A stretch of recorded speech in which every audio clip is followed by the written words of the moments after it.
உங்களுக்கு ஈஸியாக சொல்லலாம். இமேஜின் ஒரு பாக்ஸ், ஏதாவது ஒரு பாக்ஸ் இமேஜின் பண்ணிக்கோங்க. அந்த பாக்ஸ்குள்ளே நீங்கள் ஒரு விஷயத்தை போட்டு வைக்கிறீங்கன்னா அது நம்ம வேரியபிள். அண்ட் இங்கே பார்த்தீங்கன்னா டெஃபினேஷன் இருக்குது. Variables in Python variable is reserved memory locations to store value. அதான் அவங்க சொல்கிறதுக்கு இதே தான். ஒரு மெமரி லொக்கேஷன், ஒரு இடம், நீங்கள் ஒரு வேல்யூஸை ஸ்டோர் பண்ணி வைக்க ஒரு இடம்.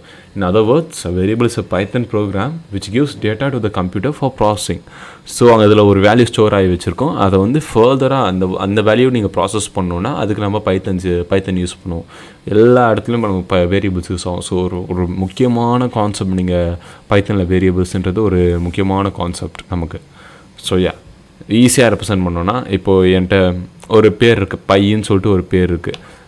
இந்த பையின்னு சொல்லிட்டு ஒரு பேர் இருக்குது. அது பேர் வச்சு ஒரு பாக்ஸ் இருக்குது. மோர் ஸ்பெசிஃபிக்காக சொல்லணும்னா அந்த பாக்ஸ் பேர் பை. அந்த பாக்ஸுக்குள்ளே இருக்க வேல்யூ பார்த்தீங்கன்னா 3.14. ஸோ பையோட வேல்யூ 3.14. அந்த பையன்ற பாக்ஸோட வேல்யூ நமக்கு 3.14 இருக்குது. ஸோ அந்த பையன்ற பாக்ஸ்க்குள்ளே நான் 3.14 வேல்யூ ஸ்டோர் பண்ணி வச்சதுனால தான் அந்த வேல்யூ உள்ளே இருக்குது. ஸோ இதையே தான் நீங்கள் ஒரு வேரியபிள்னு சொல்லலாம். இப்போவே நான் இந்த வேரியபிள் ரெப்ரசன்டேஷன் உங்களுக்கு காட்டணுன்னா போயிட்டு சிங்கிள் லைன் கமெண்ட்ஸில் நான் இதில் அடிக்கலாம். So as long as it's single லைனாக இருக்க வரைக்கும் ஒன்றுமே எனக்கு ப்ராப்ளம் இல்லை. ஸோ 3.14 அப்படின்னு சொல்லிட்டு ஒரு வேரியபிள் நான் ஸ்டோர் பண்ணுறேன். அந்த வேரியபிளுக்கு பையின்னு சொல்லிட்டு பேர் வைக்கிறேன். அந்த வேரியபிள் நான் இது இனிஷியலைஸ் பண்ணுறதுக்கு ஈக்குவல் டு சைன் வேணும் எனக்கு. நான் இப்போ என்ன சொல்கிறேன்னா பையன்ற ஒரு பாக்ஸு நான் சொன்னேன். அந்த பாக்ஸுக்குள்ளே 3.14 ஒரு வேல்யூவை போட்டு வச்சிரு அப்படின்னு சொல்லிட்டு நான் சொல்கிறேன். அதுதான் இந்த லைன் நமக்கு சொல்லுது. ஓகே, ஸோ நம்ம பைக்குள்ளே இப்போ 3.14 இருக்குது. இப்போ நான் பையை பிரிண்ட் பண்ணலாம். இப்போ நம்ம சிங்கிள் கோட்ஸில் கொடுத்து பிரிண்ட் பண்ணுற விஷயம்லாம் அப்படியே பிரிண்ட் ஆகும் நான் சொல்லியிருக்கேன். ஒருவேளை கோட்ஸில் கொடுக்காத விஷயம்லாம் என்ன ஆகுனா, இப்போ நான் பிரிண்ட் பைன்னு கொடுத்தேன்னா என்ன ஆகுனா 3.14. பிகாஸ் பையன்றது நான் ஆல்ரெடி டிஃபைன் பண்ணியிருக்கேன். பையன்ற ஒரு நேமை நான் டிஃபைன் பண்ணிவிட்டு அதுக்கு ஒரு வேல்யூ கொடுத்துருக்கேன். ஸோ நான் வெறும் பை போட்டாலும் இங்கே ஒர்க் ஆகும்.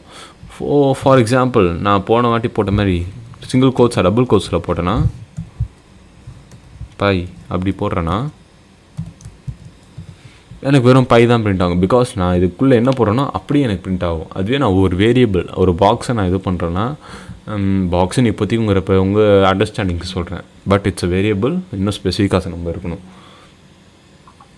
ஒரு பாக்ஸை நான் சொல்கிறேன்னா அண்ட் அந்த பாக்ஸ்க்குள்ளே பையன்ற வேல்யூக்குள்ளே 3.14 ஒரு இது இருக்குது.